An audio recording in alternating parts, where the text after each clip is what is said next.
Guten Abend, mein Damen und Herren. Mr. Pass here, back with another Star Wars Galaxy of Heroes stream. We have Ranger on deck. I don't speak Spanish. Well, that's German, but I'll give you a pass this time. We don't like that French stuff spoken around here, none there, buddy. So, any rate, none of those insults aside, let's talk about all the stuff that's going on this week.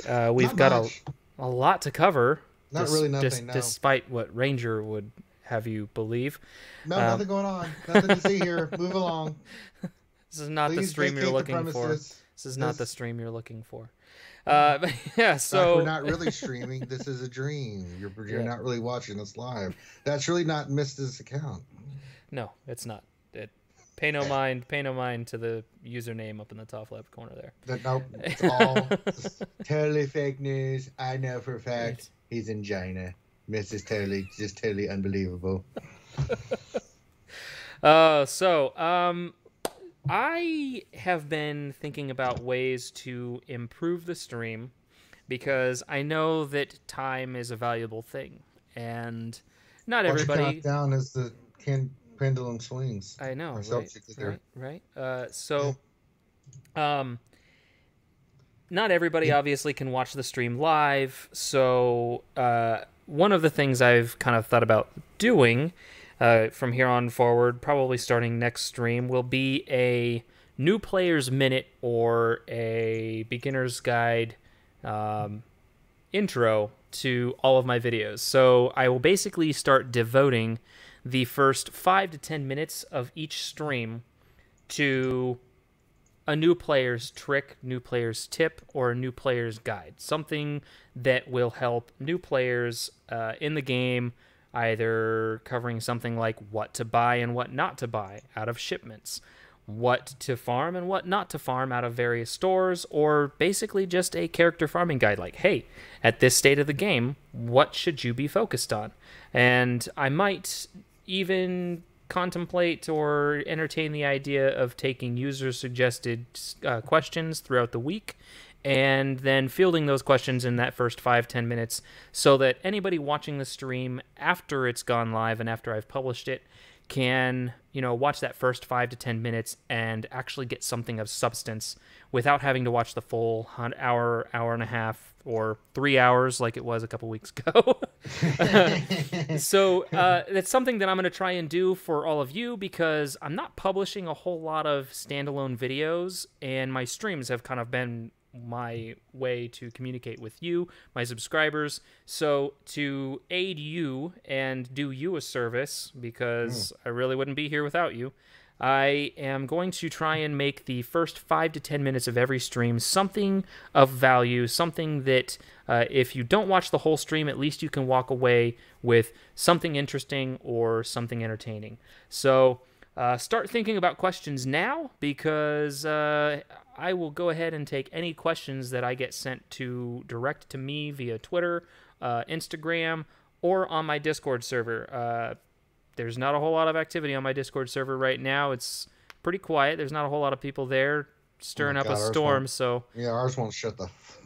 Thousands of people in there now. Oh, I know. I can't keep up anymore. Discord, man. I log in every morning. I'm like, 60 messages. That is something nice about my Discord server. It's like the same 5-6 people that jump in and kind of have little conversations. So it's like, I don't know, once or twice a week, people start talking on my server. It's nice because I like that, almost individual level of interaction that I have with a lot of my subscribers. So, that's right. That said, I will create a channel on my Discord server, and I will make it my,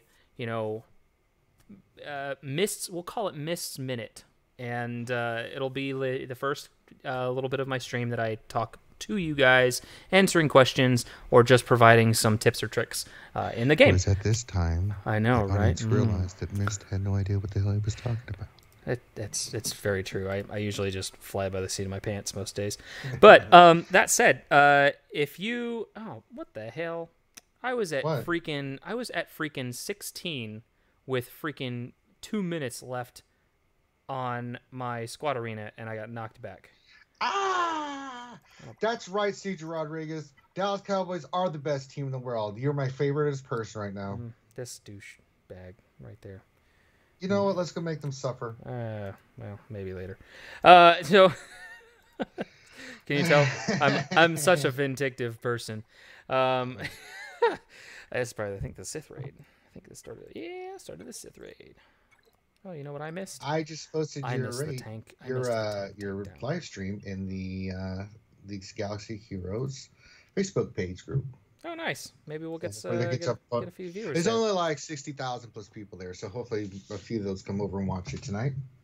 Hopefully, that would be nice to see. That would be kind of nice. Yeah. You know? If they do, cool. If not, we'll see what happens. Inception. Hello there. Hi. Hello, Ranger. Cowboys are the best team in the world. Cesar Rodriguez, I believe, is trolling you. Maybe. No, he's not. See, he gave me a fist bump. Ah, okay. Well, science. Fist bumps can be deceiving. No, that's man shit right there. Yeah, so first things first, where's everybody's Chewie at? Oh, maybe this should be the first. Let's talk about the Chewie event. Let's talk about the Chewie event. I think what people tune in for is like, yes, I think this could be your first 10-minute thing we discuss and answer questions about, because I'd like to share my story, if that's all right with you, Mist, about what I did for Chewbacca. Yeah, sure. Go ahead. Tell us your painstaking story. Well, it all began in the small English town of Yorkshire. No, that's a different story. Okay. This event, if it's proved anything, is that you need.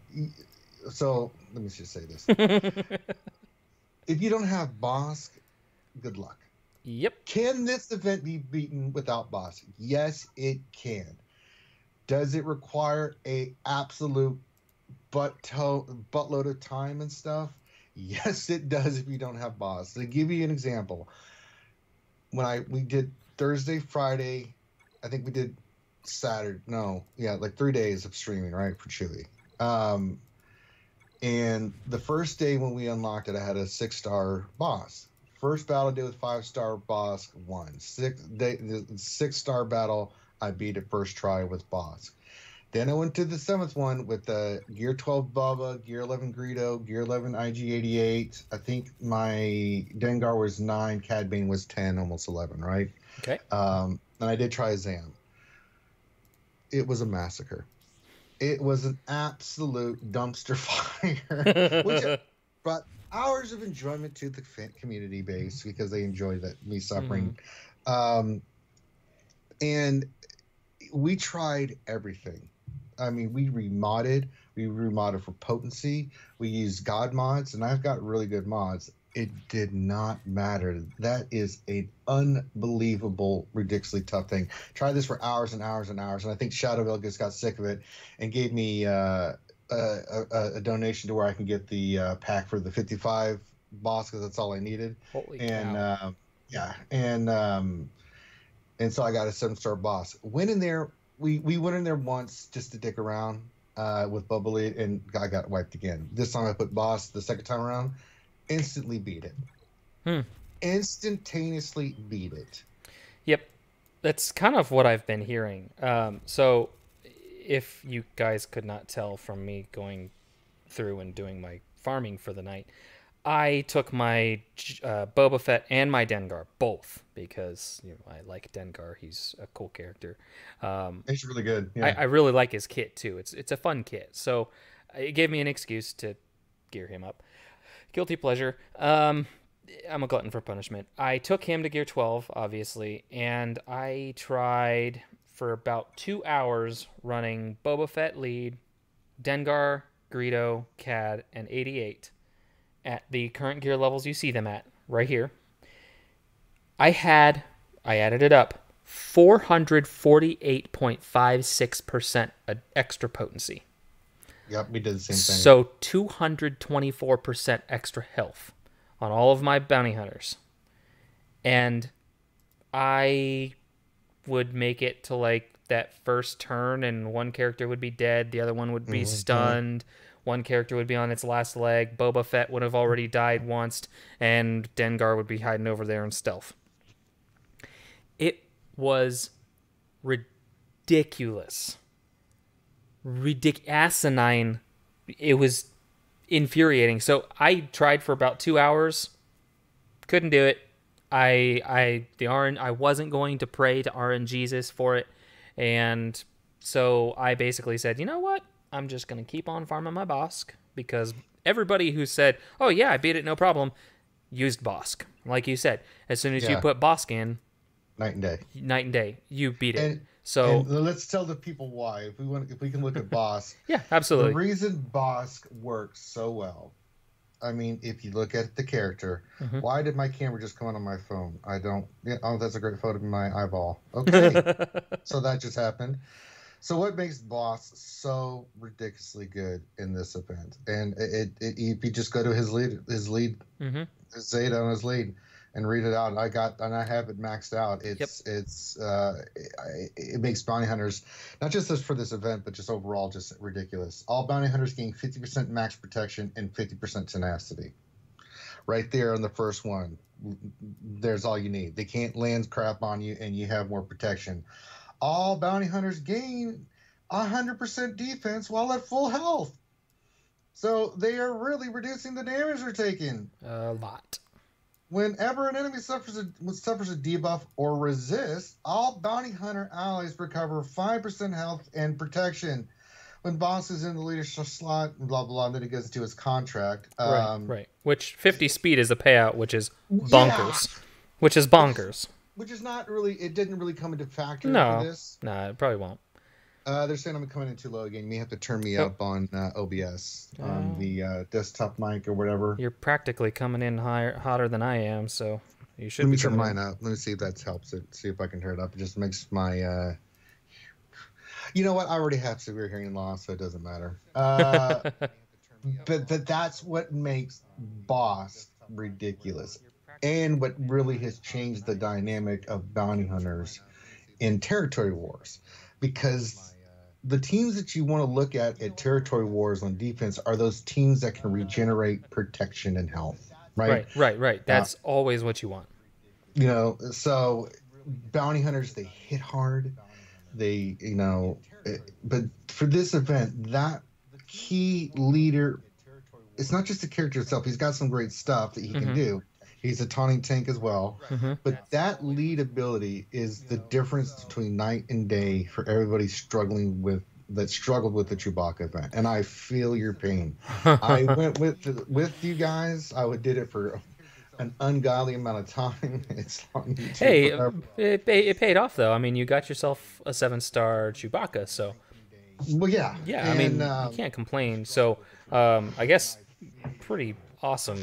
Thanks for whoever it was that donated. It was Bumansu who gave me a little bit. What's the other one? JV420 and Shadowfell that are been longtime fans of our channel, and because they were just seeing me try everything under the sun. Right.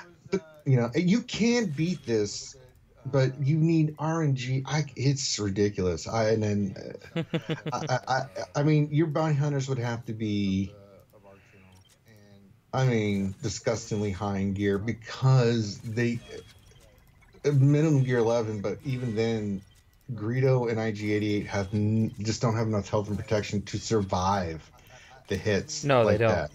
And you need Dengar and Greedo to survive, because that's how you were going to have a chance to beat it. If you're going to go full board offense, try to burn them down as quickly as possible, because Greedo with his thermal detonators, he can triple shot, and then you've got Dengar where he prevents them from stealthing.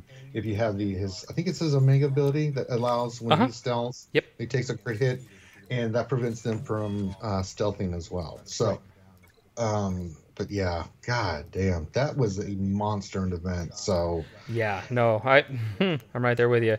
It was not an easy event. Like I said, I gave up. So says one of us has the audio playing in the background. They cannot. That was be me. Okay, let's see. It's not me. Was it coming through on the mic? Was I getting a feedback loop, or was it not? I can't hear it, but they're saying that was something Stanley said. Oh, yep. So that's weird that it was coming through. I wonder if it was coming through on my computer. One sec. Stand by. It might have been coming through my laptop speakers at the same time. So, yeah, that's my bad there.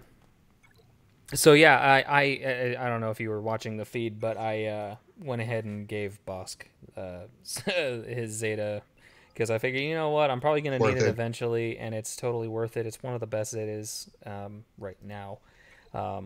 So I one of the other things that a lot of people were saying was if you didn't have the RNG, that there really wasn't. I mean, if you didn't have one of the newer bounty hunters, like you said, you pretty much had to pray to RNG this and spend hours doing it. I honestly do not know how Chris on 2101, I don't know how he did it, because it was like,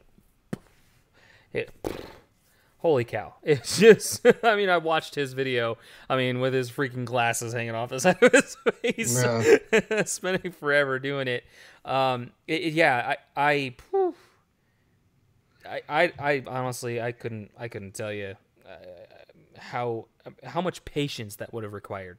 And it's patience that I honestly didn't have. And, you know, honestly, like I said, I dead honest, you know, last stream, I said, you know, I'll give it a shot, but if I don't get a 7-star Chewbacca, I'm not going to be mad about it, because really at the end of the day, it's, I mean, for crying out loud, every character takes months to farm. I got a 6-star Chewbacca out the gate, so I can't really get too mad about that. That's still good, you know. And I had the gear to take him to gear 11, pretty much gear 11 max. So for me, that's pretty stinking good. So, aside from the Chewbacca event, which I know that a lot of people, I mean, I've gotten a lot of people on Twitter asking me, a lot of people on Instagram, hey, did you get him to 7 stars? Did you get him to 7 stars? Obviously not. You know, spoiler alert. But I'm kind of crossing my fingers, hoping that he comes back in the next, you know, in December. Like, I'll be ready by then. I'll be ready by then. So, let's. Well, it kind of leads to one of the questions from. Well, you know, you got some people. You've got Ouchie Dumpling in here, Saintly Red, who's Mr. Gingivitis for us on the RSU crew. Yep. Decepticons, Deadpool, Kyle, who said hi, missed. Yep. Jose Aguirre. Aguar. I think that's Aguar. So just giving you some people shouting you out. But yeah, let's absolutely. See here. I was actually about to run through chat. So the first question was actually RC Vormax. Yeah, I was getting that. So the title of the vid says Road Ahead. So it's not really Road Ahead, because they haven't published their Road Ahead that they push out every 3 months, I believe it is. So this is kind of like my Road Ahead speculation video. That's going to be one of our topics of discussion. So it's not a legit Road Ahead, but, you know, you can call it clickbait if you want, fine. But it is a Road Ahead discussion, which we're going to be talking about the October events, which I think will give us a little tiny bit of insight into what could possibly be on the Road Ahead. Then let's see, what other questions do we got? Who do you think will be the next legendary character from Caesar? That is a very good question. We will come back to that, I promise. Let's see. Okay, and then Thorantor.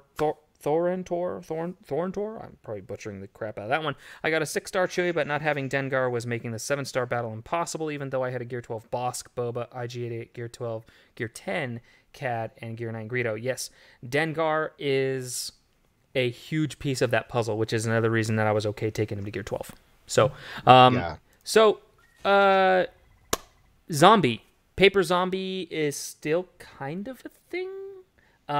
I've been seeing people posting, because I posted, you know me, you've seen me raid. It's absolutely horrendous. It's basically me just like face rolling across the keyboard. And if it's on my phone, then I'm literally face rolling my phone across my face. That's how I raid. So you know that I am probably the least adept at actually scoring high on a raid, right? So I took my zombie or my Night Sisters, Asajj lead with Talzin, Daka, Talia, and Zombie into phase 4 against Nihilus, and basically just face rolling. I scored like 600,000 or 500,000 on that phase. Let me see if I can find it on my Twitter real quick. It wasn't too long ago that I posted it. 545,000. So a little over 500,000, basically just face rolling it. I didn't move any mods, so they were just using the mods that are on them right now. But my zombie was able to survive enough hits consistently and get enough turns that she didn't die right away, and I didn't even have her gear 10.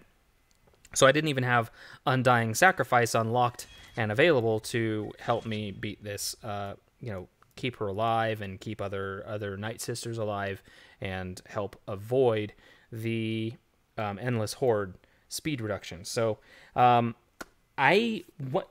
you tried taking your Night Sisters into the Sith raid since the zombie rework?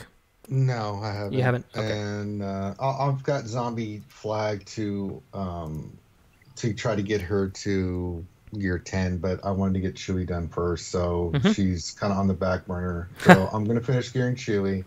Once I get Chewie done, then I'll go back in and work on her to get her, because she's 8. She just needs one piece to go to 9, which of course our most famous gear piece that everyone hates to farm more than anything, the stun guns. The old stun gun. Yep.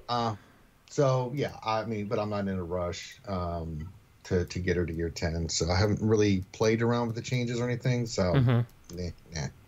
Well, so I actually just finished farming a stun gun earlier. Oh, look at that. I love that. Blast Tech Weapon Mod. Full piece from rank 48 in the tank raid. Yay. I actually just finished farming a stun gun, so I just actually literally just took my zombie to gear 10. So I just unlocked that ability, and I'm actually eager to test her out in the raid, hopefully tomorrow. Maybe not. It really depends on how much I can, whether I get a chance and whether I get the time to actually catch the raid, to try her out again. But I'm really, the way that they fixed her is very, very confusing. The kit is very convoluted. And thankfully, in my discussions with the developers, they've said that the complexity of her kit is more or less an isolated incident. That's obviously not a guarantee that there won't be future characters introduced to the game with complex kits, but the complexity of her kit specifically is not something that they want to do often. No. And something that they will obviously do their best to avoid, because even all of us game changers were still like, okay, wait. So if this happens, is her speed reduction supposed to disappear or her speed gain supposed to and if this happens, then it's just such a complex kit. And I think that it's almost, I don't want to say it's done any damage, because I don't think it has done any damage to actual, quality of the game. But it is a fix that I believe still allows people to get decent scores, especially in phase 4 of the tank raid. People are still good with that. I think a lot of the game changers have gone in and done pretty extensive testing. I think Skelterix has done some follow-up testing on phase 3 to ensure that the scores are not too terrible after the paper zombie fix. So I think that the fix is still a good fix. It keeps the Night Sisters viable in arena still, if you want to use Night Sisters in arena, and actually might add an extra degree of complexity and actually make them a little bit more arena viable, especially with Undying Sacrifice activated, because now you aren't really dependent on old Daka reviving, say, Asajj if Asajj dies right off the bat, because Zombie will die in her place and basically take the sacrificial death for those Night Sisters. So that is one kind of perk that I saw to the fix that they did with Zombie. I think it's actually a pretty solid fix. I just wish that it wasn't quite so complex. But understandably, the issue of Critolite was one that they wanted to solve, and it was a very complex issue to try and fix. So, you know, you kind of just got to deal the cards you're dealt, and unfortunately with that situation, it was just kind of a for lack of a better storm, or lack of a better term, it was kind of a shit show. So, and, you know, they had to do what they could to fix it. So I think it's all right. Moving on, let's see, what else do we want to talk about? I know there's a lot of stuff to talk about. The events. Let's talk about the October calendar. October calendar. Let's go. Come on.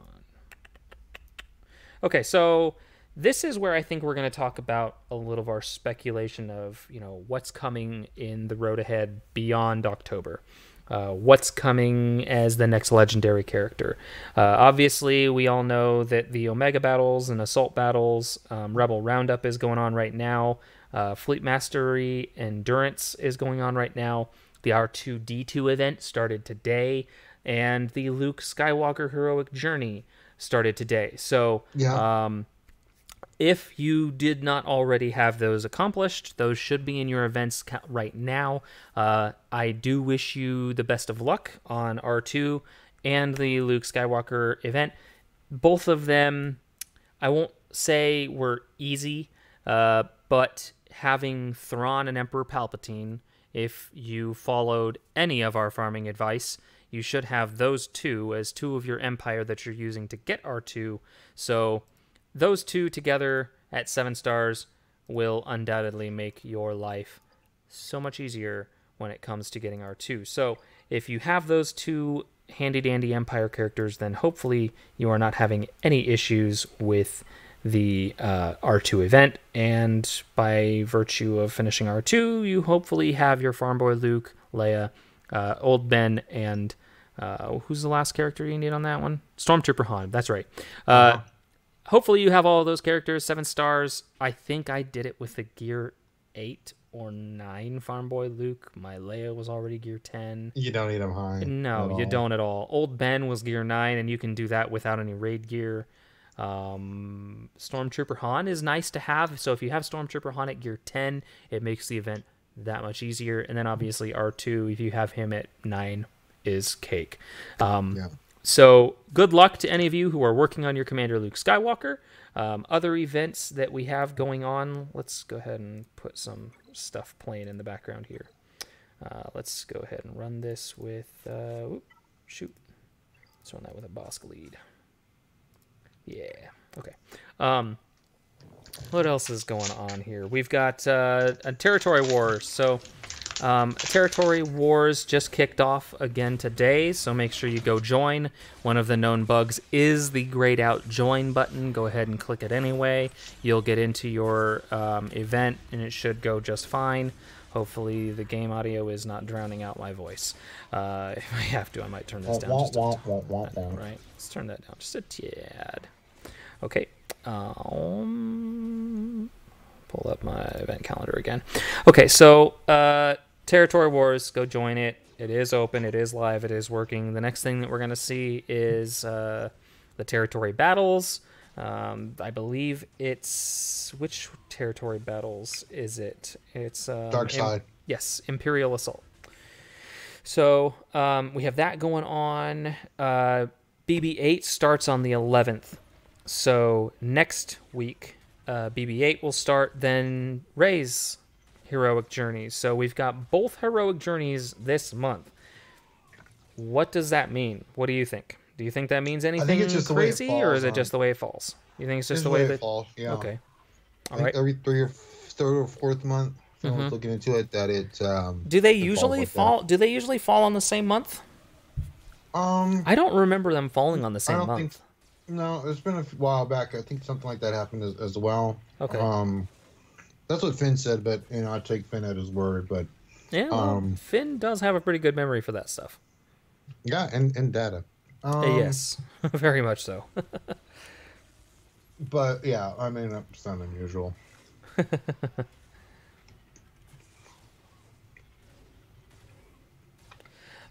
So then we've got some more assault battles, Geonosian fleet to advanced tactics, so get some extra blueprints. It's pretty much standard the rest of the Yeah, month. pretty much There's nothing. standard. We don't have anything real crazy going on. I was really kind of hoping that we would get that little Ewok event because my Wicket is sitting at 90 shards. And I haven't been... I think it's set sometime this month. I mean, you at least should get one. Assault battle. Let's go through. I think it's at the end of the month that we have Endor. But I don't think that's... I think that's the assault battle. Mm. Yeah, the assault battle, Forest Moon. I don't know if that's the special mission or whatever the heck it is. Let's see. See how well this is going. Oh, look at that. Made it to the last tier. Okay, so let's talk a little speculation. Road ahead. What do you think? Who do you think the next legendary event is going to be? Well, I mean, with the Reddit post that I can't remember, was CG, it was a Chrome or Top Hat that said, yep, something about languages. how many languages do you speak? Now, to me, that automatically my brain went to C-3PO. Now, someone else made an argument for Karth, Anasi, and KOTOR because of some line that they saw in there. I looked at it and like, no. I mean, it could be. You never know. CG can always throw us a curveball, but just kind of like with the R2 event, sometimes they're just blatant with the example, and C-3PO is known for saying he's known because he's a protoco droid and he's fluent in 6 million languages. It's like, yeah, right. So I'm leaning toward C-3PO as the next legendary. Well, see, that's the thing. We were in a debate yesterday about what's the event going to be for C-3PO? Is it going to be marquee? Finn is under the understanding it's going to be marquee. Is it going to be a legendary? Is it going to be something new or different? I have no bloody idea. It'll be a legendary event, and Ugnaught will be required. I mean, at this point, yeah. I mean, or it could be troopers, Imperial troopers. I at this point, I mean, because all we are speculating. What we think it is 3PO. Right. How we're going to have to get him and with who. So what about HK-47? Because HK-47 is also fluent in a number of languages. And in the KOTOR, so what if this is actually an indicator of they are wanting to do like a droid rework? Yeah, it doesn't fit with HK-47. His main thing was killing fools and calling everybody meatbag. So that one, I like that one even less than the Karth one. I mean, I'm just spitballing. I really have no idea. Wait a minute. So Thorinator said heroic battle indoor escalation is on October 9th. So there you go. You can get your stuff. Endor escalation. That's a special battle. Did I miss the? That's what he said. So the heroic battle escort. I just looked right over it. So there you go. October 9th, Tuesday. I'll be getting myself 10 shards of Wicket and getting him to 7 stars and getting myself a nice little treat. Wow, cool. That guy's nice. Hey, Captain Obvious. But, I remember Warrior posted something like 2 months back where he said that, and he was talking about what CG had posted, that they're going more away from the marquee. Not that we won't get any marquee, but that it was going to be more of these legendary kind of events. So I think 3PO will be a legendary. I would hope so. But then who are you going to need for it? Now, we needed bounty hunters for Chewbacca. Mm-hmm. But, I've heard people say that the Ewoks are pretty god not. Jawas even less because, let's just face it, if they do that, there's going to be an upheaval in this game because unless you're like endgame and have nothing really spin on. Not saying that now the Jawas suck as a faction. Ewoks are really good. Yeah. Just super gear dependent and stuff. So if you force people to have to spend to get gear and stuff for C-3PO, it's going to be a damn riot. It's going to have to, and it doesn't. It's just like, so I don't know what they're going to do with the characters. You can say what you want about Chewbacca, but it was characters that have been here for a long time. Exactly. Which gets me scared because, well, we've had Ewoks for a long time. But bounty hunters are a viable faction that you can use in multiple areas. Nobody hardly uses Ewoks for anything. You can. They're good, but they're down the line. And if it's Jawas, it's like, oh, hell no. No one uses Jawas for dick. So I'm excited, but then again, I'm also apprehensive because of what we just went through with Chewbacca. Because we're going to go from marquee fatigue to like legendary fatigue because people are going to be stressed out of their minds trying to get this stuff. Because if it is 3-3-0 and then we speculate that Luke's Return of the Jedi, Luke's around the corner. What? Yeah, so that would be my fear, is that if they do a C-3PO event, that it will be followed very shortly by some kind of an event for Bespin Luke. I don't think they're going to give us. It might be Return of the Jedi Luke, because we don't have a. I mean, it could be. I guess Return of the Jedi Luke could be, who we get, but I think that. Now, I really hope it's not Ewoks. I mean, if they introduced C-3PO, I don't see how that will be quite as well received.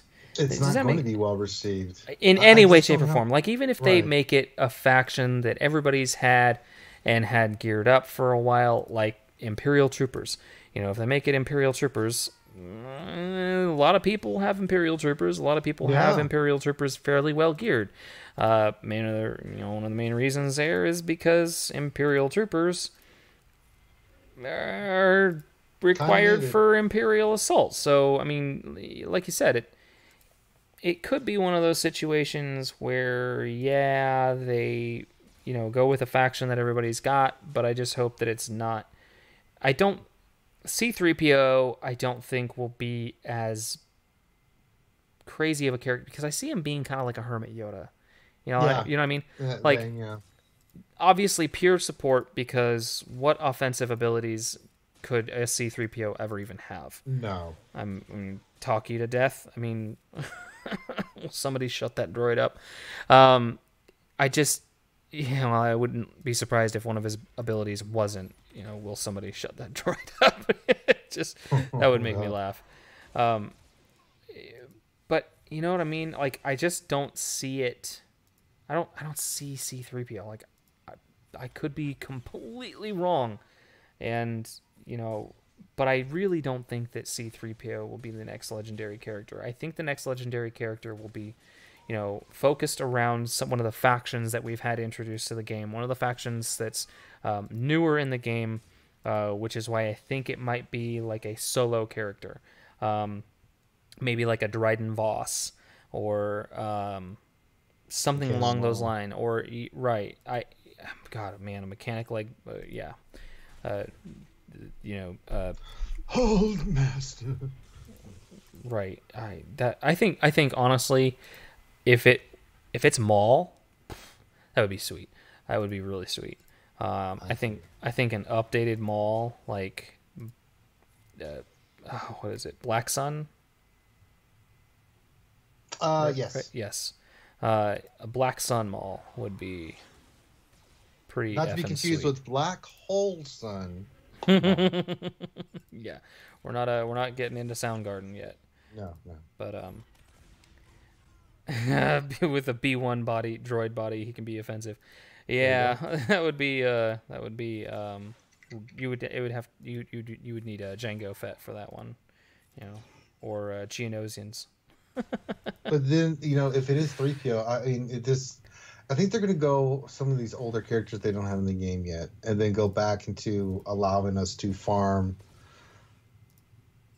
getting ready for this KOTOR, because I think KOTOR is going to be the next thing. I don't know what they're going to do with Solo. I mean, I farmed Kira and Han to 7 stars. I'm finishing Emphas to 7 stars. I've got Han and L3 at 5, but I'm all in on KOTOR because I think that's going to be a huge faction down the road that people are going to need.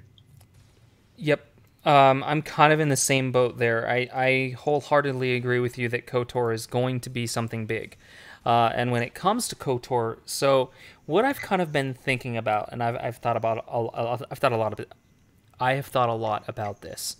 I think that we will probably get the Jedi Exile. So before you get Revan. So basically, if you've played Knights of the Old Republic, you start out as an Old Republic soldier on the ship with Carth Onasi, and he comes in, pulls you out of your bunk.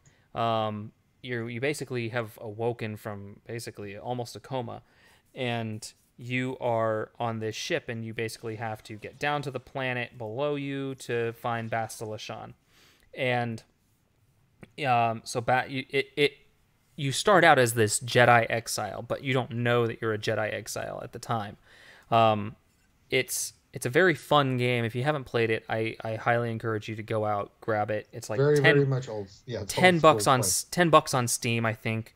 Worth it. Worth every penny. You can play through it light side, dark side, middle of the road, do whatever the hell you want. It's so fun.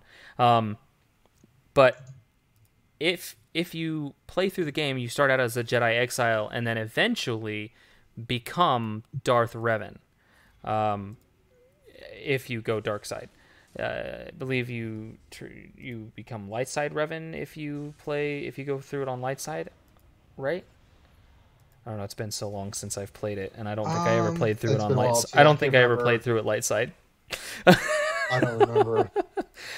But, so I think that we'll probably see the Jedi Exile, and then I believe the Jedi Exile will be a light side. I believe he'll be a light side Old Republic character.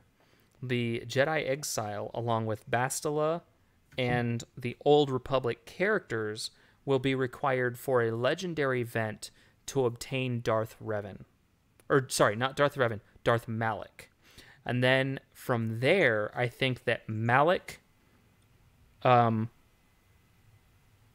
let's see. So I had it figured out in my head that you would need, like, Malak... they might introduce some other Sith-era characters to the game, or maybe just simply require Malak, the Jedi Exile,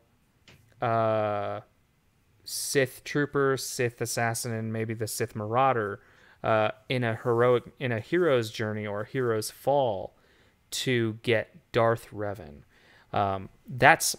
I think that because I don't think Revan is going to just be a legendary event.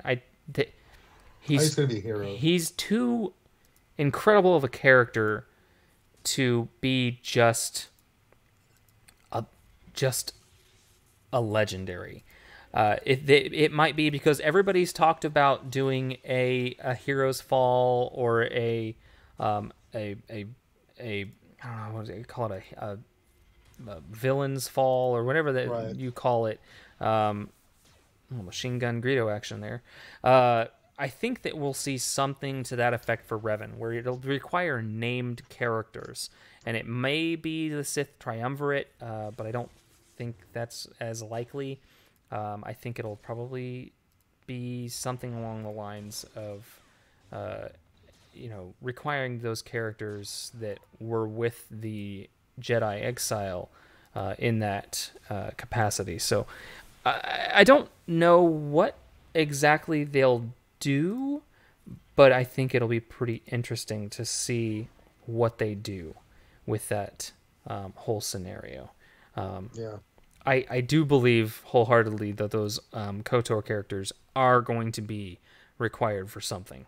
So I am farming them. Yep. I'm all in on the farm. Yeah. Oh my god. So many. So many to farm, so little time. Mm-hmm. Tell me about it. So, God, my drops suck tonight. Just can't farm. Get any characters. Screw you, gang. Not one Zalbar. Kiss my ass.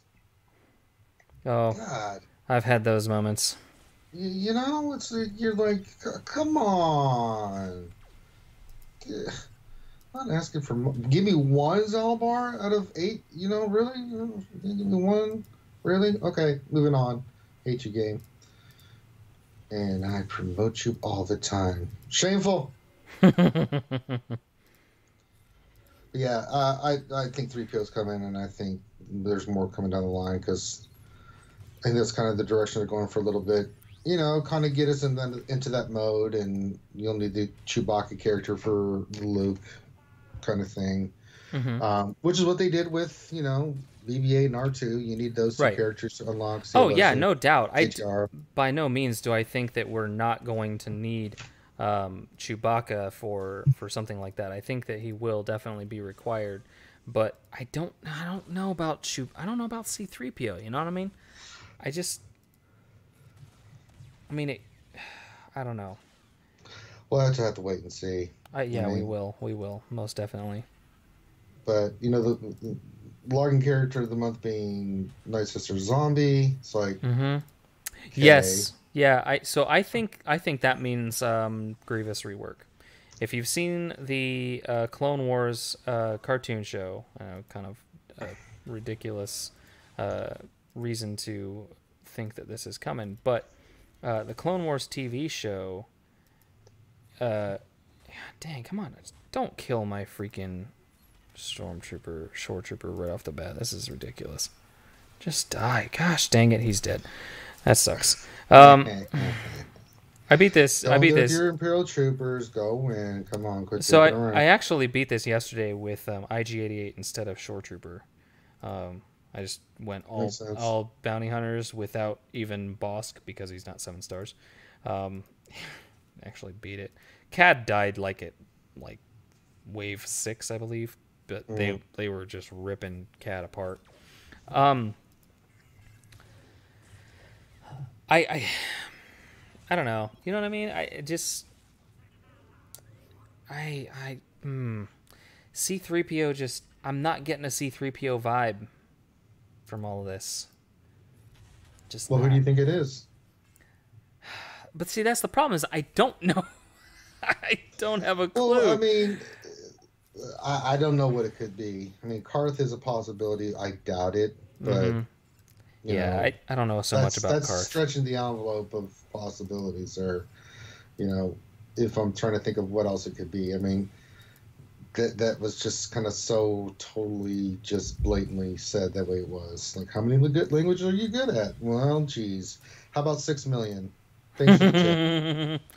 Well, SB Crumb loves his puzzles, so I mean, did he mention that there was going to be a puzzle in the?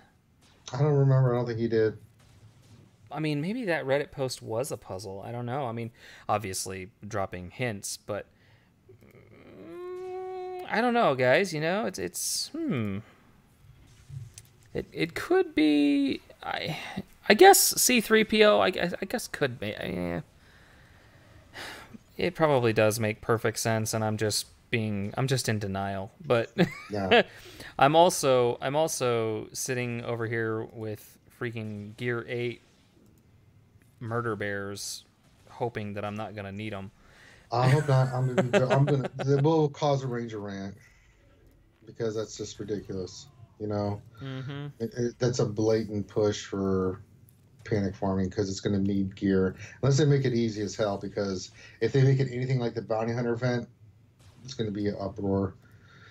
Decepticons had a question. He said, do you think that the weekly shipments start off well? For example, you could By Visa shards for credits, now they seem lacking anything good. If you think that they are lacking anything good, you must not be at the level required to see the ship materials sitting in weekly shipments right now, because I can tell you right now that being able to buy reinforcement mats and ship omegas, I'll take that every day of the damn week. I will too. I was very excited to see that they dropped ship reinforcement and ship omega mats into the weekly shipments this week. And honestly, I love the fact that it's rotating, because if it was the same thing week in, week out, it would be really, really frustrating, because there would come a time when I would be like, okay, I want something other than Carbantes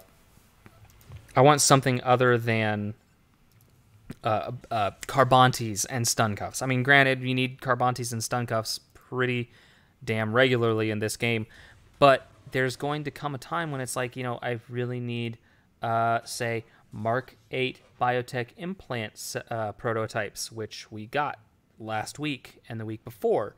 I really need this component that dropped this week. There's always going to be stuff that people need in the weekly shipments, and honestly, I think it's great. I think weekly shipments was the perfect way for CG to balance the scales between providing something that gives free-to-play players something to look forward to every week, but also something for whales and people who spend a sum of money forward to every week, because there are additional character shards for characters that just came out farmable, so it speeds up those farms for maybe whales who didn't want to go out and buy those, the marquee packs.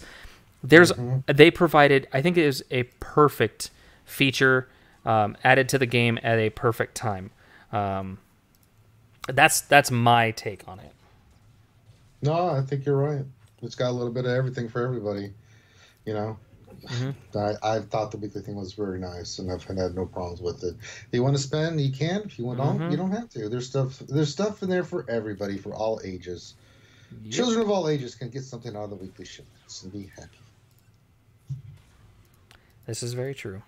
If I was not in the middle of an assault battle, I would be rocking over to my weekly shipments to take a look. That's right. I think it resets. When is the weekly? Tonight for me. Tonight? Okay, yeah, same thing for everybody. Yeah. Yep. So there you go. Yep. So I'm pretty excited. Oh, god dang you, Lobot. Lobot. Let's try and kill this guy. Nope, didn't quite kill him. Lobot. I'm watching all this now. It's like, oh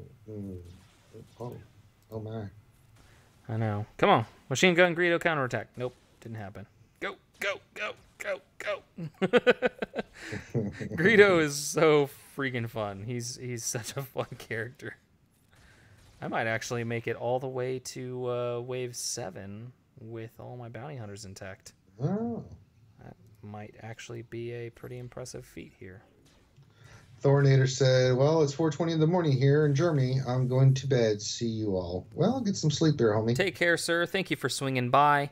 And thank you for advising me that the Heroic Endor escalation actually does run next week. See? Science. I learned something today. And that's how we grow. Growing is important. Yes, it is.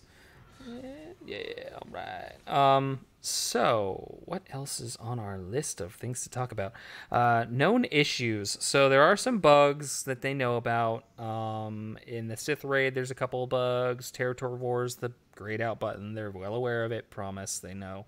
And then Scarif Revel Pathfinder apparently is not benefiting from Serve Again when revived.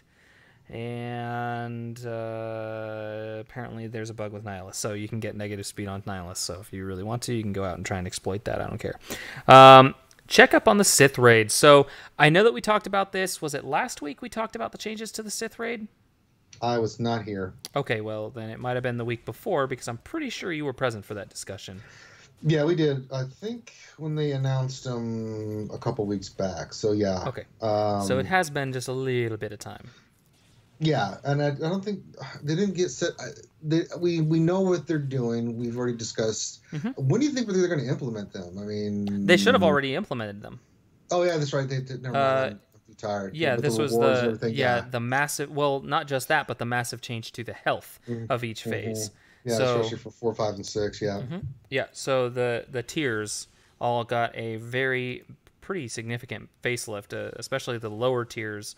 I think was it phase one or tier one got a 95% reduction in the overall health of the raid. Was it What was it?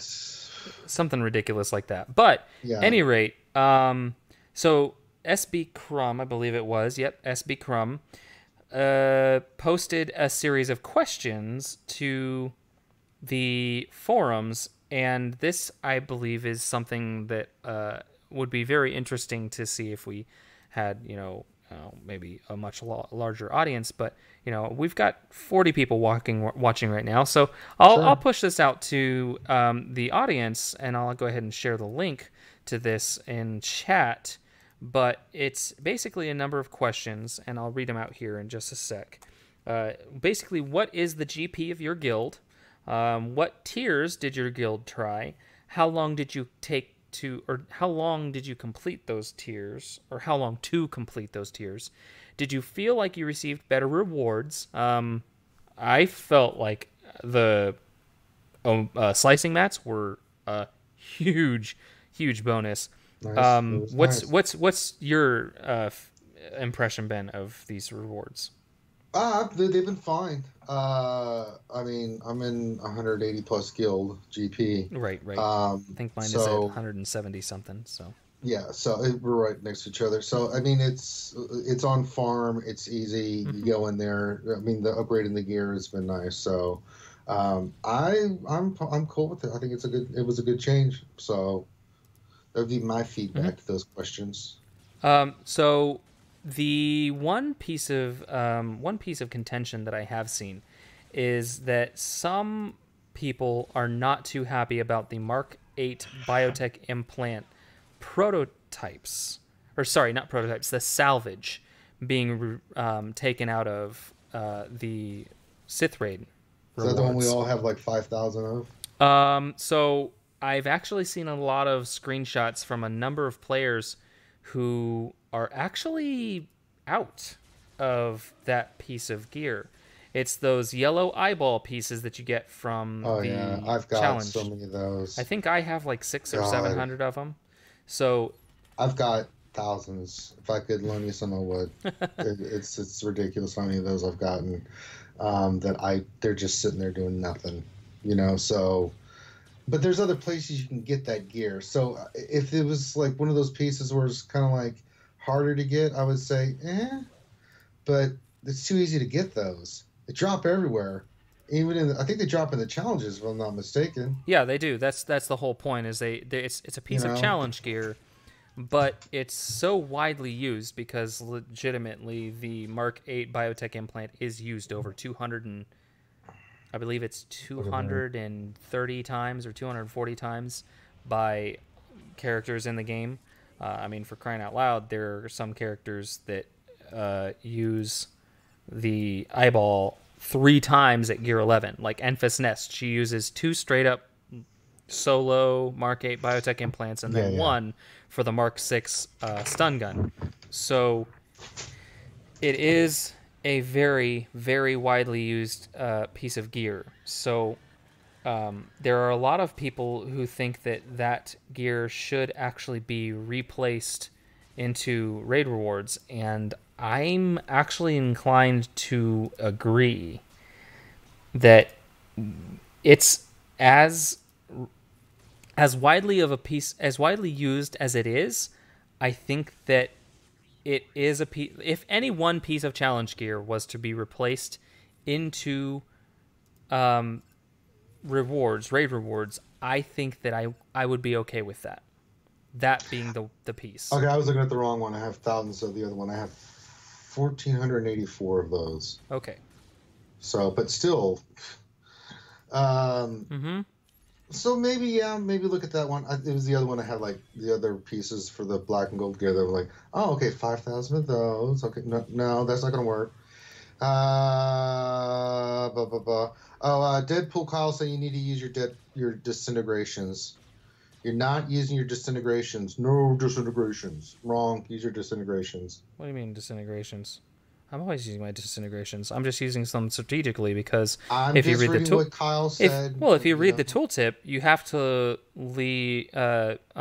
defeat an enemy to gain bonus offense stacking. So that's why I'm using it strategically. I'm trying to use it when I am going to have a higher degree of killing somebody. Like here could probably kill. Yep, killed that guy. But yeah, so yes. Let's see. Going on to the other question. Sorry. Did you feel that your guild is able to grow to be able to beat the next tier in the future? I would hope that many players would say yes, because most guilds should always be growing. Because as a player, you're always improving your roster. You're always improving yourself, and all your guildmates should be doing the same thing. You should naturally progress to higher tiers. What change did you like the most? I think obviously slicing mats. Slicing mats are always a welcome addition to the game, and I know that a lot of people are like, "Oh, there's not enough slicing mats in the game. It takes too much time to farm the mats to get gear and blah blah blah blah blah blah blah blah blah." But So, what change did you like the least? I don't know if you could really say what you like the least, except I guess what we just talked about. You know, the Mark 8. Salvage being taken from the actual event, so that's, I guess, could be a possibility. One thing that people don't like about the latest change. And how has your overall experience changed since the update? No real change. Me either. Yeah. Oh yeah, Greedo is a monster. Oh, he's a beast. Greedo is. I love Greedo. At higher tier levels of gear and stuff. Oh my god, he gets so hard. So mod drops, I don't think that they really stealth nerfed mod drops. I think it's all psychological, because yeah, I do see plenty of times where I will sim 10 battles and get 9 pieces of salvage. But on the flip side, I mean, you just saw me sim 10 battles and get 15 pieces of salvage. So RNG is a fickle bitch, and I think it goes in ebbs and flows.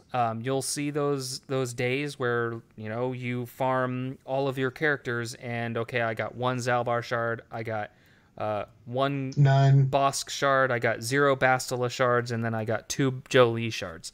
And then the next day, you farm all your characters, and you get 3 Zalbar shards, you get 4 Bastila shards, and then you have a crazy wild day, and you get 5 out of 8 Bosk shards.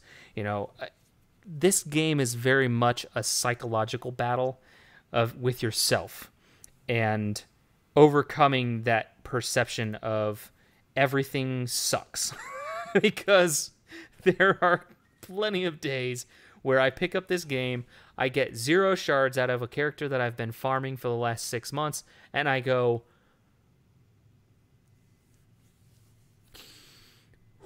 deep breath, don't throw your phone. Deep breath, don't throw your phone, because I just want to throw my phone at the wall and smash it to little pieces, because this game is so frustrating sometimes. And then like this, you get 1 shard out of 7 battles. Why am I farming? God dang it. Missed, you idiot. I'm supposed to be farming Mission Vow. Oh well.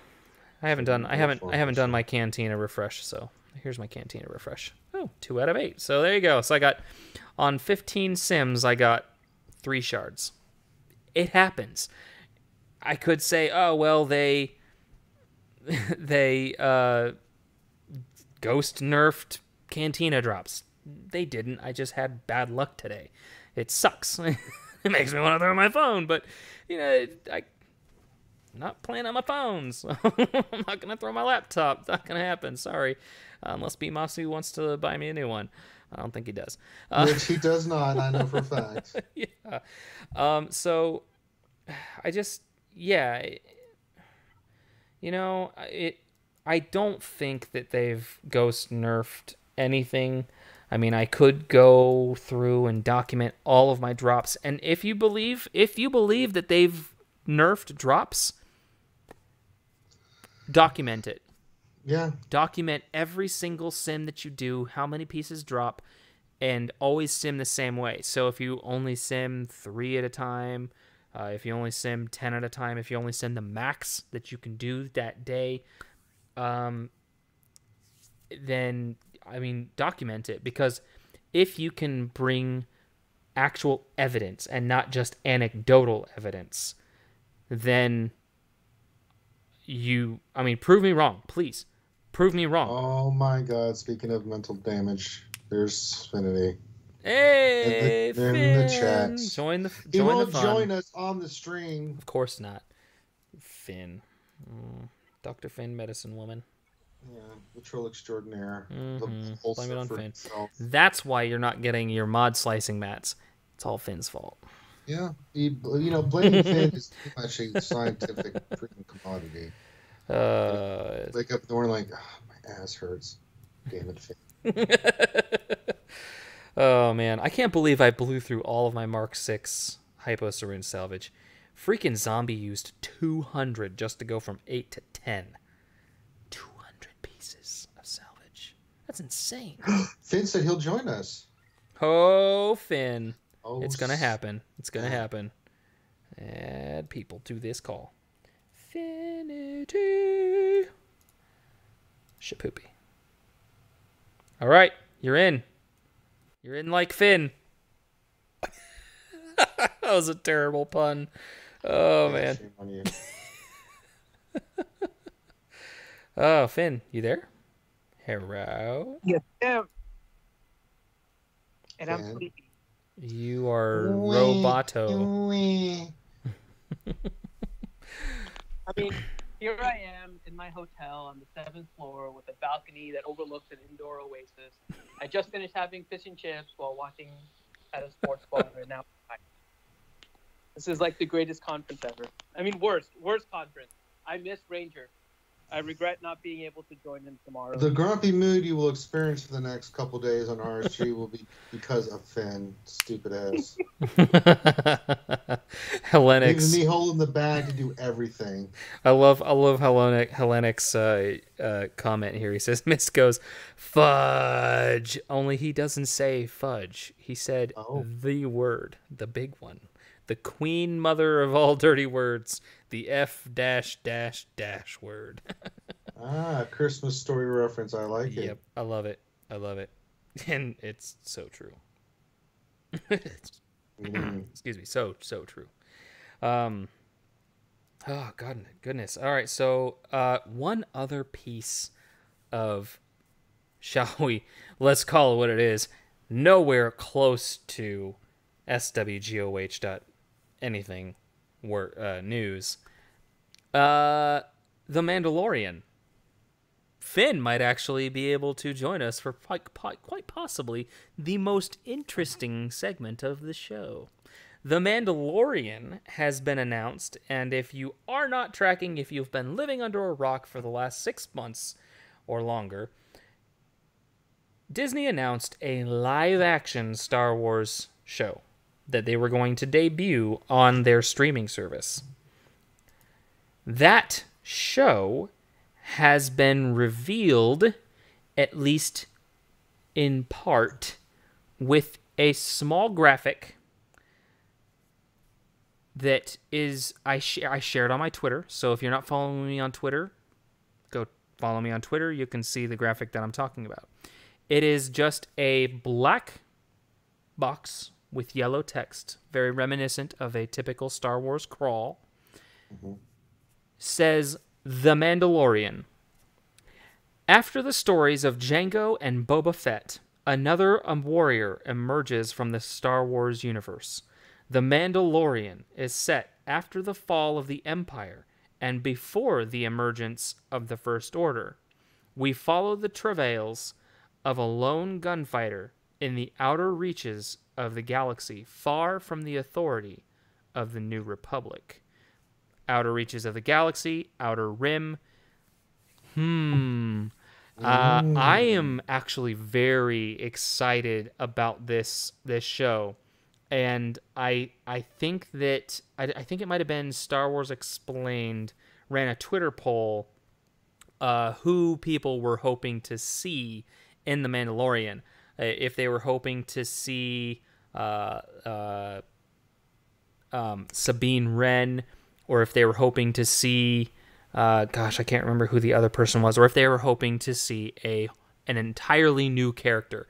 And me, personally, I hope that this is an entirely new character based, like, completely...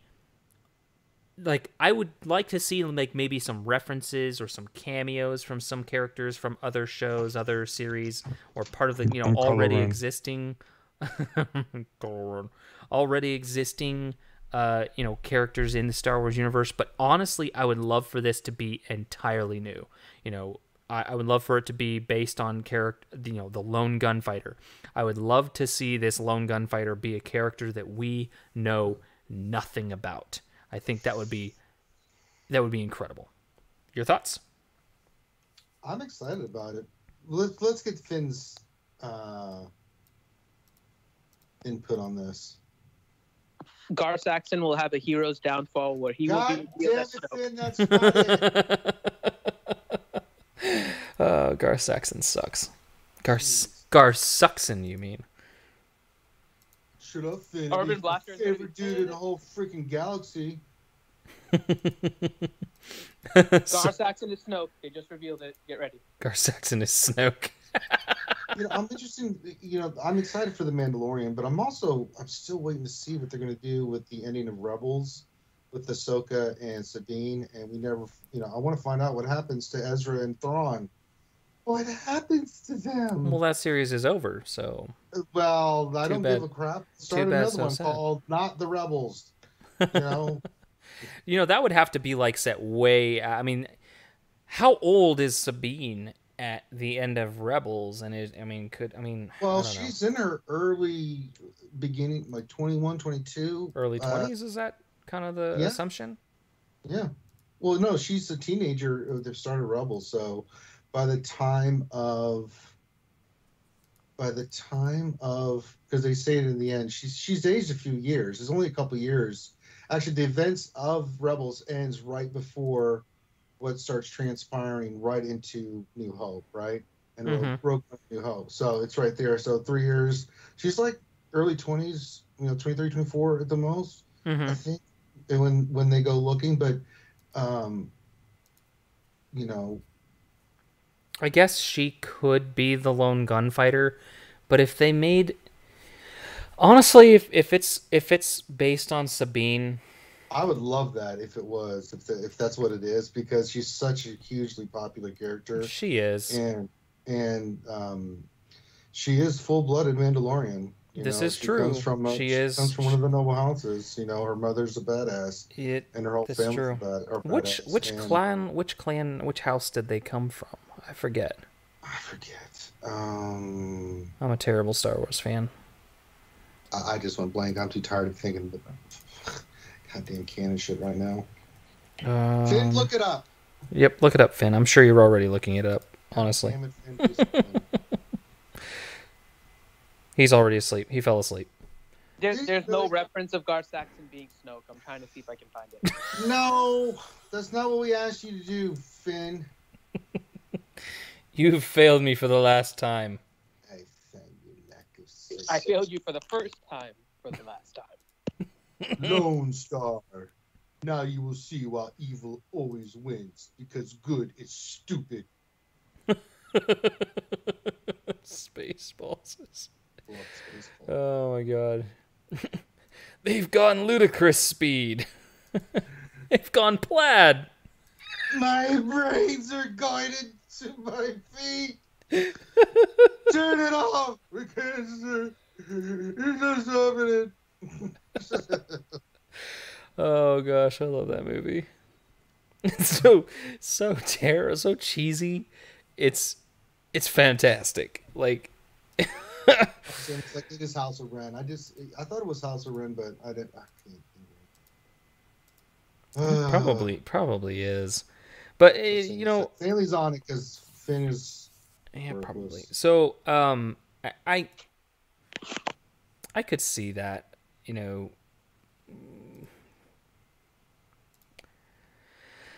leave me alone. I just had a beer with Mr. McDonough. I've had a long day. Shut your freaking mouth, friend. I'm sick of you. I get to spend time with Miss McMillan's husband and drink beer and eat fish and chips and leave Ranger hanging because I'm a douche. And key lime pie. I couldn't help myself. Well, I mean, it's fine. I don't fault you for that, Finn. Now, when we run our marathon here in 6-7 months and you're all like throwing up and fat and stuff, I'm like, well, should have put down the key lime pie and the damn Twinkies. Well, by that time, I'm going to be pretty much 60% key lime pie, so it's all good. Finn just turns into a pool of key lime pie substance. That's pretty accurate, I think, to what's going to happen. Oh man. So I know that we are kind of talking about the Mandalorian, but something that just kind of caught my attention. So if anybody's paying attention, Arnold T101 apparently is going to delete his channel if General Grievous doesn't get a rework. Oh my god. I know, I heard that. I was like, he's trolling. Yeah, I'm probably sure he might be trolling, but I don't think he would make that kind of a threat if he wasn't very confident that a GG rework is coming down the pipes. I know, it's more for showmanship and entertainment than anything. Which, I mean, he's very entertaining. He's oh yeah, we love Arnold. Yeah. Get the hell out of here. Yeah, if you've never never met him in person, he's a funny dude. He's genuinely hilarious. It's not all a show for YouTube. He's a funny guy. But yeah, gimmicky. I don't know. PewDiePie made the same threats. I think we can do something similar to that, Ranger. Yeah, I don't think anybody would care. If Slave Leia doesn't come into the game by the end of this quarter, I'm going to eat another slice of key lime pie. Oh wow, you're really going out there on a limb there. Oh yeah, that's a pretty deep. That's a pretty serious threat. Don't put yourself out there. I mean, don't risk much. No, and I am a man that does not like key lime pie, so yeah. Yeah. As I said, don't put yourself out there like that, Dr. Finn. So please don't make me eat key lime pie, CG. Oh man, so I mean, do you guys think that a General Grievous rework could be coming this quarter, and do you think that they'll accompany it with a droid rework, or do you think that they'll accompany it with a Separatist? Yeah. That's kind of what I'm hoping. I think it's all going to really tie in with the Battlefront 2 stuff that I've been looking at. So Battlefront's been launching. They haven't really put anything in. I mean, Squads was the new one they did. They kind of reworked some stuff, and then they put in a bunch of clone armor skins, so you can play as the Wolfpack and stuff like that. Mm-hmm. So, but I'm still waiting to see.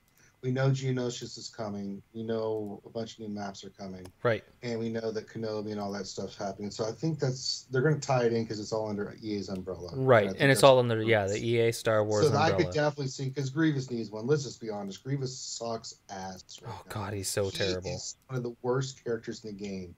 And that pains me to say because I like General Grievous. But he should not be that kind of crappy, poopy, shitty, awful, I mean, it's right. It's criminal. It's a travesty is what it is. I mean, he's an iconic character. Him and Mace, I just look at like, no. Right? I mean, Mace Windu is another character that just is depressingly bad.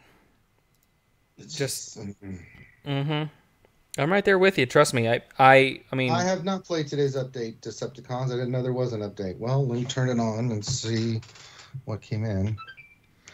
I mentioned it on the Wednesday night stream on a serious note that the Night Sister Spirit probably does indicates that the Grievous rework is coming, because Night Sister Spirit is kind of a weird character.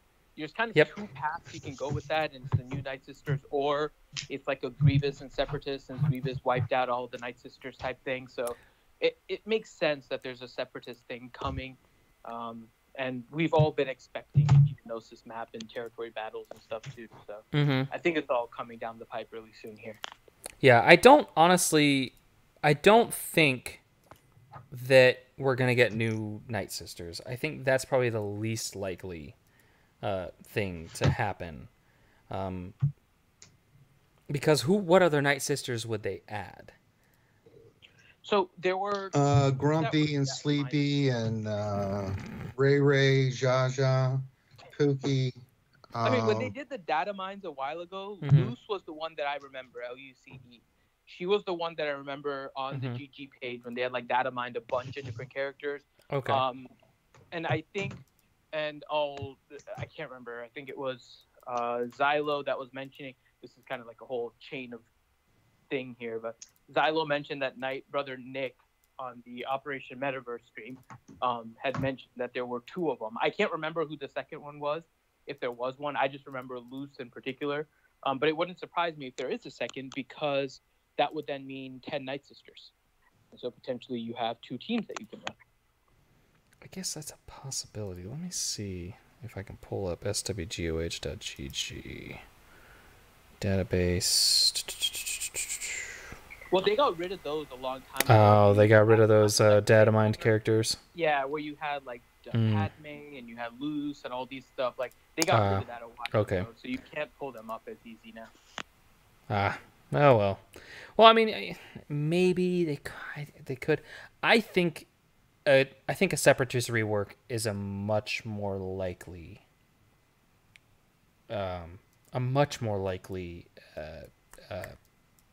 result, or a thing. I think is much more likely, much more likely to happen than adding more Night Sisters, because, I mean, you've got Sun Fac, he was really good once upon a time, but is a just monumental victim of power creep. Count Dooku, who is another monumental victim of power creep. Really, honestly, every single character except for Asajj Ventress, who's had a rework, is just a massive victim of power creep that happened on a grandiose scale about a year to a year and a half, 2 years into the game. There was this huge period of time where new characters were being added to the game, and each character was just this much better than the last. And as these characters were being added, it was like, oh my god, now this like this character now hits for 26,000 damage on a crit. That's unheard of, because maybe the most damage. I mean, because once upon a time, General Grievous used to be one of the hardest hitting characters in the game. I mean, do we all remember this? Like, General Grievous. And now he hits like Barris. He's a wet noodle. He is, exactly. So that's what I'm talking about when I talk about power creep. It's a term that's not really tossed around a whole lot anymore, because power creep isn't really much of a thing so much. They've kind of hit that plateau where new characters kind of fit nicely into that damage range, where or kits that work well and can deal with the power of the more powerful characters in the game. So power creep is a term that's used where, this character, this used to be the baseline of, this was good damage once upon a time, and then a new character was introduced to the game, and now this is the new, standard damage, and then another character gets introduced to the game that's more powerful than this character, and it pushes that power creep. And I think it was, it kind of started off with Nihilus and his Annihilate, and then you had new characters come to the game, like it was just a stair step, and they finally plateaued, like I said. But before that, you had all of these characters, like Geonosian Soldier used to be a staple in Arena. He was Arena meta, and now you wouldn't get caught dead running Geonosian Soldier in arenas. You just get your ass handed to you. It would just be pathetic. It'd be a joke. So I think a Separatist rework would be outstanding. I would love to see Newt Gunray get a capital ship and General Grievous actually get his starfighter. The model is already in the game for his starfighter. Newt Gunray getting a capital ship, I think, would be more likely, in my opinion. What did you say? Yes, Newt Gunray instead of General Grievous getting a capital ship. I know that there are those fan models of the the Malevolence out there, but I think that Newt Gunray is more likely. The reason, hear me out. General Grievous is you could call him, he's a droid, right? Sits right there, droid on his character model, droid, right? Okay, IG-2000 was just introduced to the game with droid ship synergy, droid allies. So currently there are no droid ships aside from IG-2000. General Grievous gets a ship and all of a sudden, simpatico. So Newt Gunray, now, and then this is my other theory. So where are all of the capital ship commanders farmable? Granted, aside from Thrawn, who is an exception. He's kind of I guess you could call it a sort of ship legendary event. I mean, it's not really legendary, but it kind of is. It requires rebel ships at 7 stars to beat the 7th tier of the Chimera event, so it's kind of a ship legendary event for all intents and purposes. That's obviously an exception. He's a legendary pilot, or a legendary pilot with a legendary capital ship. The other 2 capital ships, Home One and Endurance, or all 3 actually, the other 3 capital ships, Home One, Endurance, and Executrix, are all captained by characters that are farmable in the arena store. Newt Gunray is farmable in the arena store. His shards are also available, I believe, out of fleet shipments. So I think that Newt Gunray is probably going to be the Separatist capital ship commander. Well, when you're done with Squad Arena and you buy shipments, they go into the shard shop where you can get General Grievous shards. So technically, General Grievous can be farmed from arena currency too. What did you say? Oh, you're funny, Finn. You're funny. You make me laugh. Well, it makes people do a lot of things. Laughing ain't one of them. Oh boy. But yeah, so that's my theory. That's my theory. And he's sticking to it. I'm sticking to it. That's one of the reasons that I farmed up Newt Gunray like a year and a half ago, because I was sure he was going to be the Separatist fleet commander, because at the time we had Rebel and Empire, we had Galactic Republic, but no Separatist. And so, following my logic pattern, I was like, well, what Separatist is farmable from Arena Store? Newt Gunray, who's likely to be a capital ship commander because he did what in the Phantom Menace? Oh yeah, he piloted a capital ship. That's just my own personal spitballing theory over here, so Science. Pay no mind to the man behind the curtain. If that's true, Mm-hmm. over under 1 week before the ship gets nerfed.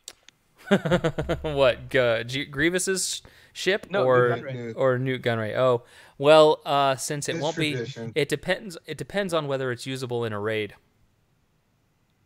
No. That was a terrible joke. It's under because it's already getting nerfed as we speak. It will come out nerfed.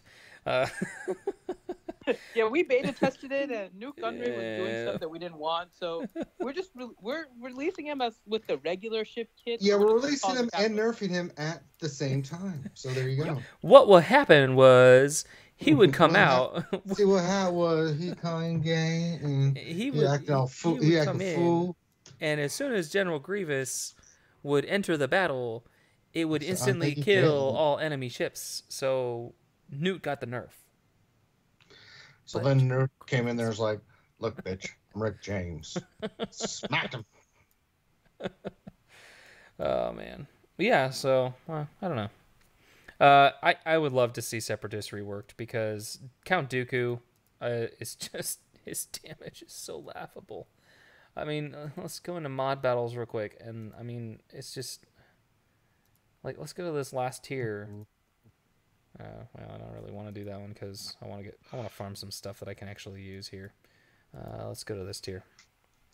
So, I mean, we can go in here. Let's take this random ass Emperor Palpatine. So, okay, here is my Traya and Count Dooku, right? Okay, so Count Dooku, Right. Okay. chilling. Right. His damage is so freaking pathetic. Like, ready? Special, 4,000 damage. 4,000 damage. I'm pretty sure that Scion does more damage with that than that with his AoE. Like, he's just so bad. Just embarrassingly bad. Like, even with offense up, right? Okay, so now he's got offense up. Let's just see how much damage his basic does, all right? So let's put this on 1x speed so we can see all of his terrible, terrible damage in all of its pathetic glory. Oh, there was a 9,300 crit, and of course the heals covered up the damage on his non-crit. But if he's, I don't think I've got a crit damage set on him, so if it's critting for 9,400 on a crit, that's 150% damage. That means that it's doing roughly 6,000 damage non-crit. So that's with offense up. That's pathetic. Pathetic. Count Dooku should not be doing 9,000. Not especially when I mean Darth Scion. Over 9,000? Darth Scion just comes over here and non-crit 2,900. Like, seriously? Or 29,000. So, like, Emperor... Oh, Jesus. I want so badly for Count Dooku to be good, but he sucks so bad. Like, he's just so not good, and it's depressing almost. I blame Finn. Yeah, blame Finn because, yeah, that's about all we can do. I don't know, Finn. What do you think? You like Count Dooku? You think he's a waste of space? All right, cool. I thought so. He's okay in territory wars. Outside of that, I don't see much use for him. Yeah. Right? He does work well under the Traya lead if you're still running Trayas in territory wars on defense. Right. Because he gets all the extra healing and stuff, and it helps you keep some of your other Sith and Empire potentially with different squads that you can build. So you can save your Enfys instead of putting it as your 5th and save it with like a Kira lead if you want to put that on defense. Or save your Thrawn if you wanted to save your Thrawn Magna Trooper team. You don't need to put another Sith like Savage or something on there. Then you can stick it with Emperor Palpatine. I mean, so there are some benefits. This is true. To having it. It's this is true. The focus tends to be more on Arena, and in Arena, definitely not. Dooku is a major liability in Arena. But in territory wars where you don't have necessarily your A team, Dooku can potentially serve a purpose on defense. I do like him on defense with that Traya team. But again, it's very situational. But eventually you get to the point where some of these characters are just going to have that one little niche that they serve, right? I mean, we have 5 Jawas. None of them have a purpose now. We have 3 Tuskens. None of them have a purpose now. But did the Tuskens ever really have a purpose before? No, that's what I'm saying. So they were pretty useless. Tuskens have been useless from like day one, essentially. The Geonosians, if it wasn't for the ships, the characters are still relatively worthless, except for like Sunfat. There's a short period where Poggle was meta, but that died pretty much. Geonosian Soldier was an early game meta. And Sunfac is still kind of a decent tank in the game, but not a top tier anymore. Nope, he's not. So I mean, there's so many characters that you can find use for in territory wars where they have that one little niche where they're useful, and you just kind of run with it. And I think that's where Dooku's is. Dooku is a fifth character on a Traya team in territory wars, so you can save and compile other teams. Fair enough. I just would really like for him to actually hit hard enough for it to like hurt a little bit. That's my main thing, because he's not tanky at all, even with his Zeta, because his protection is so low. I mean, I've got my Count Dooku is gear 11, which I really want to take him to gear 12. And honestly, you know what? Screw it. Let's just start working towards that. I want to take him to gear 12 because, one, I want to get that title. And I just finished killing 1,000 Galactic Republic characters like last week. So, I don't have anything special on his mods. I mean, he's a 30 speed, I guess 8 speed there, 13 speed, no speed, and 5 speed. But, like, nothing really crazy on health and protection, right? So, but he's only, he's sitting at a little under 20,000 health and only 15,000 protection. So, getting with the Zeta on here, 10% protection regain, recovery after a counterattack. It's just like, it's so piddly. Like, it would have to be like 50% protection regain on a counterattack for it to really actually make Dooku scary with his current damage output. Because with his current damage output, it's just, you know what I mean? That's really what he is. He's just this nuisance that, yes, on a Traya team on defense, if you don't go in there with the right team and Dooku just goes crazy with his counterattacks and he replenishes health to the entire Traya team on a constant, just obnoxious level, yeah, he's useful to an extent. But for somebody who is supposed to be one of the most skilled duelists in the Star Wars universe, doing little pin pricks to you on counterattacks. Oh, I don't care about attacking Count Dooku because his counterattack is going to hit me for a grand total of 14,000 damage. It's like... I'll theory craft something right now.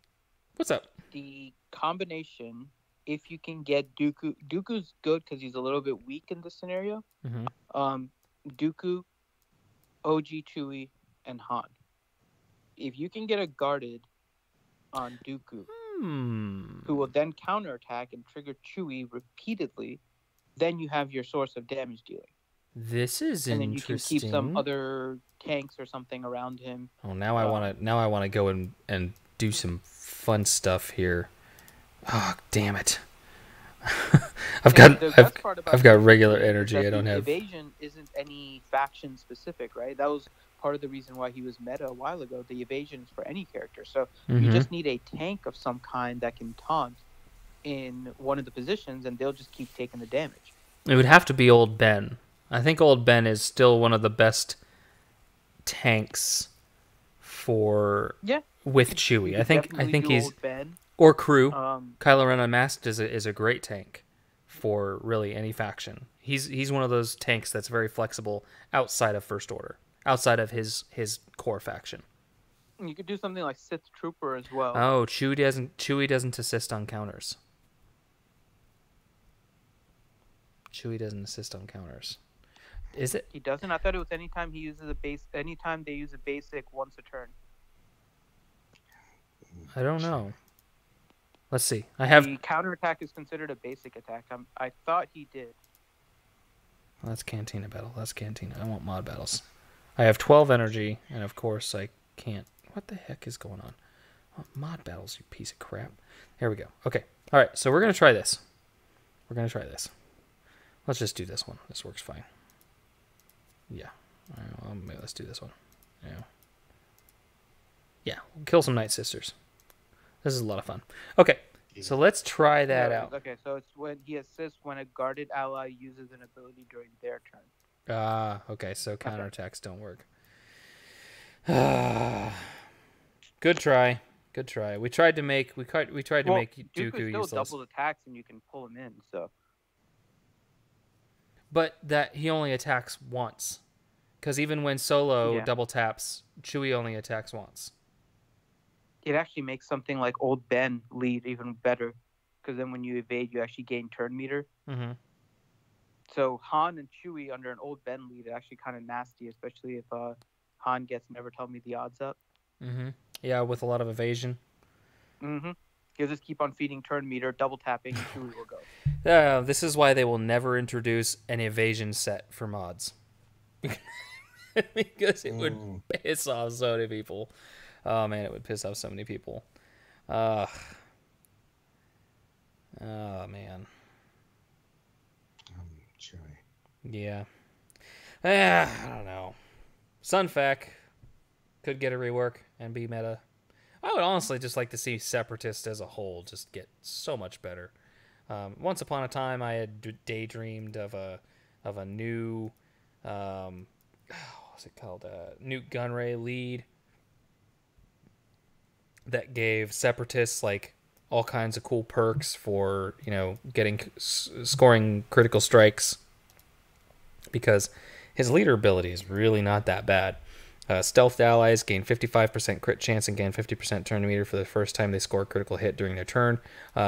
You could very easily change this so that like Separatist allies gain stealth, kind of almost turn it like a soft, non-evasion based Darth Maul lead, where Separatist allies start their turn in stealth unless they are tanks. So you automatically have Sunfac kind of with a soft pre-taunt there. And maybe Separatist allies gain stealth for one turn at the beginning of each encounter. Unless they are a tank, or maybe he grants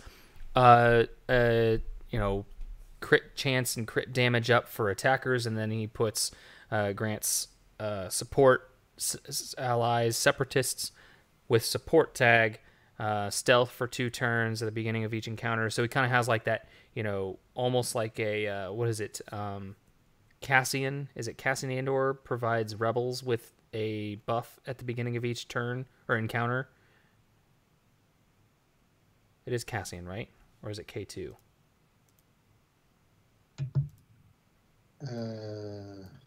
Let's see. Rogue One.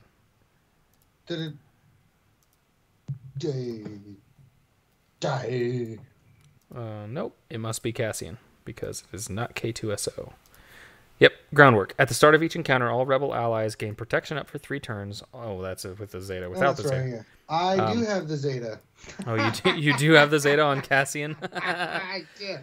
Wow. Wow. Makes that last phase 6 battle and territory battles a lovely thing. Oh, yeah, I know. I'll bet.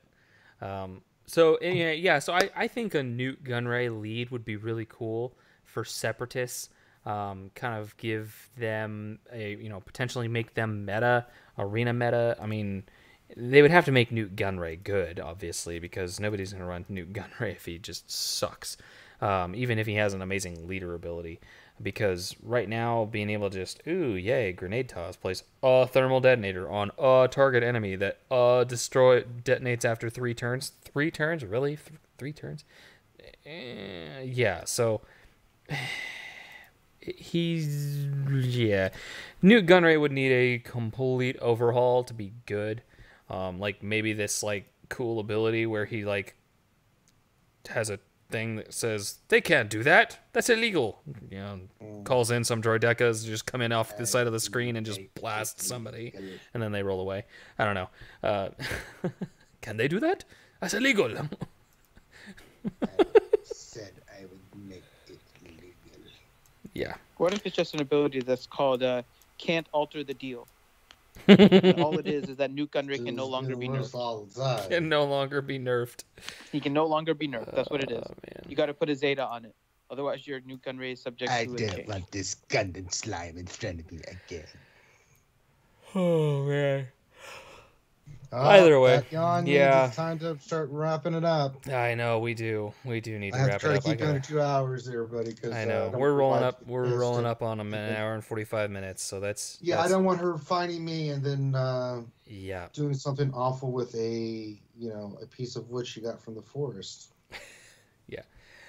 So any rate, I guess we'll call it here. This is a good end of and good calling point. Let Finn go to sleep. Let Ranger go to sleep. Let me go to sleep. So I'm tired. So Sleepy time. I guess I hope it's a Separatist rework. I really do, and I hope it comes this month. I don't know who the legendary is gonna be. We might not even get a legendary this month. I mean, there's always a possibility that they said that they were going to do more legendary events, but they didn't say that they were going to guarantee one on a monthly basis. Plus, they made all those comments about the reason that they couldn't change Django to a legendary event is because there's so much work that does go into a legendary event. Which is valid. It's a valid excuse. I mean, you have to worry about the difficulty balancing. You don't want to make it too hard that people can't do it at all. You don't want to make it too easy so that everybody's just like, well, this was no fun. Because, I mean, imagine if Chewbacca had just been like a gimme. How many people do you think would have just been like, WTF? Why was this so easy? I mean, I know I would have been like, okay, that wasn't fun. Because part of the fun is at least some sort of a challenge. And I'm okay with, having to wait for the next time it comes around so that it's easier for me to do with Bosk. That's fine. That's okay. So I think the difficulty on that was balanced. It was pretty good. But I knowing that legendary events take so much work, it's very possible that with Chewie was just last week. I mean, he literally ended last night. So there is a possibility that we might not get another legendary event this month. If that's the case, I hope it is a General Grievous and a Separatist rework. So, any last thoughts there, Finn, before you go to sleep? Newt Gunray deserves to be nerfed again, just for you saying that. There's a special place in Star Wars hell for you, sir. Ranger, any parting words, parting advice? Don't sniff glue in the morning. Wait till you get off work. It makes your day go a little bit quicker and you have something to look forward to in the evening time. I didn't do any Christopher Walken impressions tonight, so that's all right. Save it for next time. Save them for next time. Give everybody something to look forward to for next week. So, any rate, guys, hopefully we do get a Road Ahead blog from the developers very soon, so that we can no longer speculate and actually have a good idea of what's going on this month. So, that said, guys, definitely make sure that you are checking out Reality Skewed Gamers on Twitter, social media, Facebook. Do you guys have a Facebook? Finn? Do we have a Facebook, Dr. Finn? I don't know if you guys do. I might just be talking out my ass. No? Yeah, okay. I don't think we have Facebook. No, technically we do, but we're not very active on it. Well, it's just like me then. Okay, so don't check them out on Facebook because they're never on Facebook. You just heard it from Finn. Blame Finn. But if you do check them out on Twitter, it is Reality Skewed Gamers with absolutely no vowels. Obviously, and Gamers. So it's Reality SKWD GMRS. Okay, so it is Reality with Skewed Gamers, no vowels in Skewed Gamers. So I'm steering you 100% wrong. Finn, go ahead and put it in the chat so that everybody sees what to do as far as how to spell it. And obviously they're streaming on a pretty much daily basis. So they have no lives. If you are ever wanting to catch RSG, you can pretty much just check out their channel, and chances are that there's about a 1 in 24 chance every day that they will be streaming. Maybe even 2 in 24 chance that they're streaming at any given point in any day. So Wednesday night, Saturday mornings, those are the two Star Wars Galaxy of Heroes important streams. Of course, they're doing the lunch hour streams pretty much every weekday, I believe, right? See, lunch streams are Monday through Friday from 12 to 1. Yes. Okay, Not so there you go. weekends. Not on weekends. Yeah, Saturday is The of Jedi course, Academy in the mornings. Right. Mhm. Yes. And then Sundays is our D&D campaign. So there you go. If you guys want to check out Reality Skewed Gamers on YouTube, like I said, they're streaming all the time. So that said, you know where to find me on social media. I'm hawking that crap all day, every day.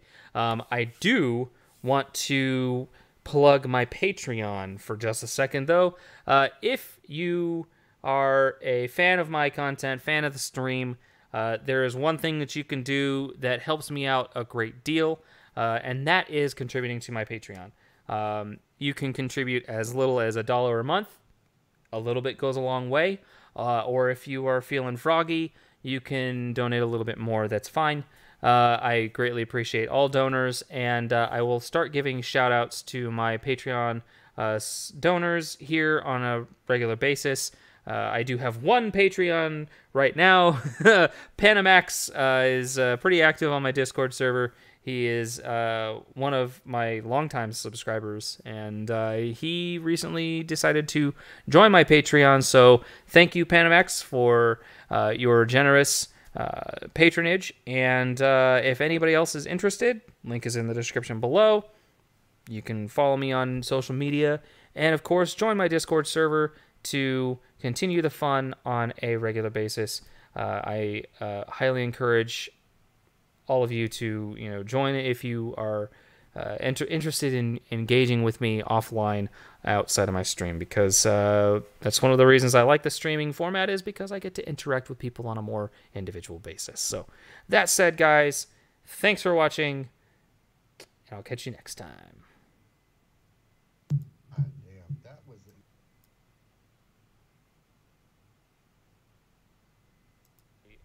Highly encourage all of you to join it if you are interested in engaging with me offline outside of my stream, because that's one of the reasons I like the streaming format, is because I get to interact with people on a more